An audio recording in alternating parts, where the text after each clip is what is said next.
कालिम्पोंग के क्षेत्र के लोगों को एक बहुत बड़ी आपदा का, प्राकृतिक आपदा का सामना करना पड़ रहा है। हम सब के लिए ये बहुत ही दुखद घड़ी है।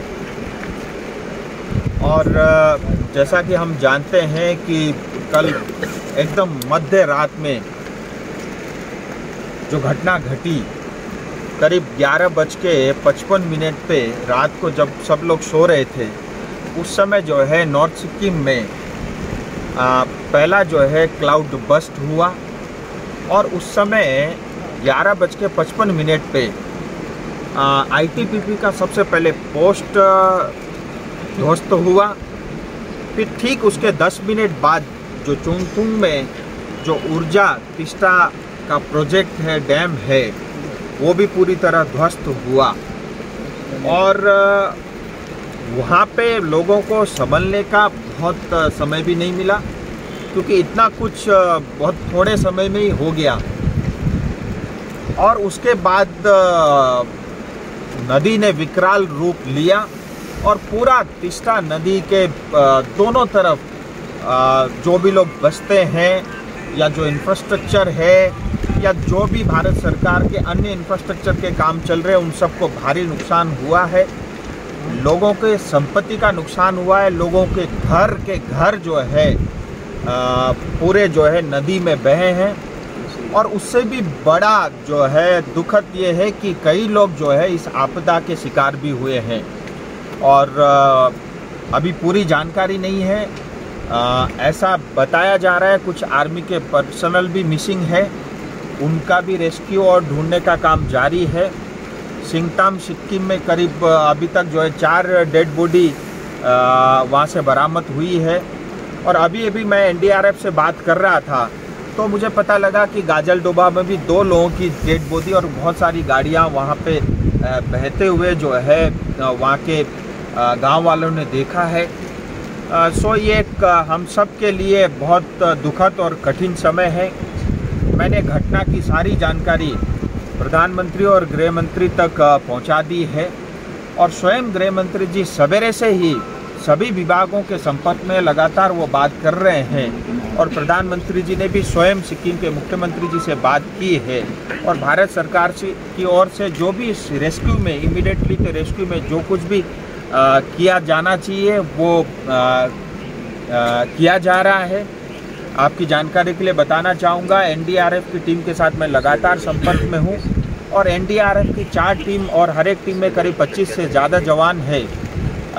एक टीम कालीजोड़ा से आगे निकल चुकी है, दूसरी टीम गोरुबथान लाबा होते हुए जो है वो अभी कुछ ही समय में रंगपू पहुँचने वाली है।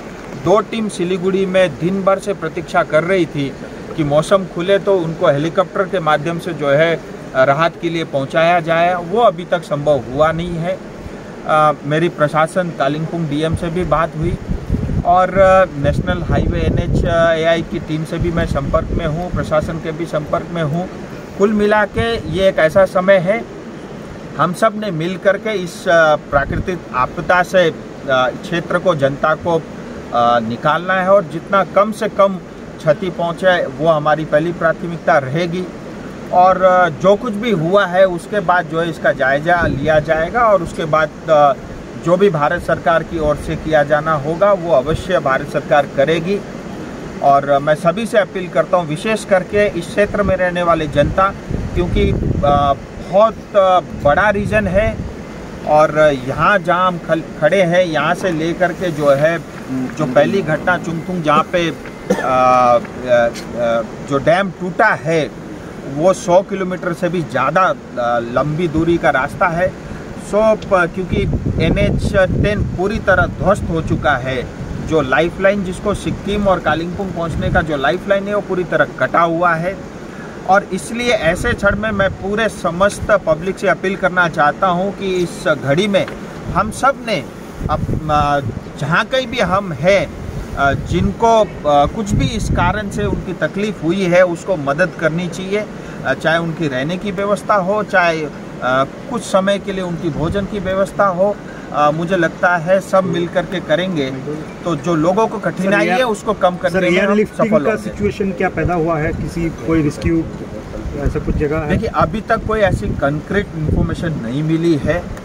और जो है एयरलिफ्टिंग में हेलीकॉप्टर इसलिए तैयार खड़े हैं कि एनडीआरएफ को टीम को तुरंत पहुंचाया जा सके। इसके लिए भारत सरकार ने पहले से उसकी पूरी व्यवस्था कर रखी है। 2 टीम ऑलरेडी अपने स्थान पे पहुंच चुकी है और 2 टीम सिलीगुड़ी में है।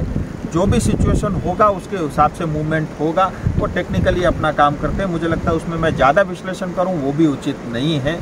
और अभी जो हालात है वो थोड़ा सा बेहतर इसलिए लग रहा है क्योंकि पानी का जल स्तर जो है नदी का वो लगातार जो है घट रहा है। और क्योंकि इसमें बहुत सारे डैम बने हैं, मैं बार बार ये कहता हूँ कि ये जो पूरा बहुत सेंसिटिव जोन है और यहाँ के विकास कार्य में बाकी जो कार्य प्लेन में जो काम होता है उससे अधिक ध्यान देने की आवश्यकता है। मैं बार बार इस चीज़ को बताता रहता हूँ और भविष्य में भी हमने इस सब बातों की चिंता अवश्य करनी होगी।